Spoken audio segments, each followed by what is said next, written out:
সিলেটের গোলাপগঞ্জে এক ছাত্রলীগ নেতাকে গণপিটুনি দিয়ে পুলিশের সোপর্দ করেছে স্থানীয় জনতা।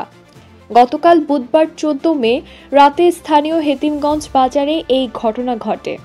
আটককৃত ছাত্রলীগ নেতার নাম শাহেদ আহমদ। তিনি গোলাপগঞ্জ উপজেলা ছাত্রলীগের সহ সম্পাদক। জানা যায়, বুধবার রাতে শাহেদ আহমদকে হেতিমগঞ্জ বাজার এলাকায় আটক করে স্থানীয় জনতা। এ সময় তারা তাকে গণপিটুনি দেয়। খবর পেয়ে পুলিশ ঘটনাস্থলে গিয়ে তাকে আটক করে থানায় নিয়ে যায়। বিষয়টি নিশ্চিত করেছেন গোলাপগঞ্জ মডেল থানার ওসি মোহাম্মদ মনিরুজ্জামান মোল্লা।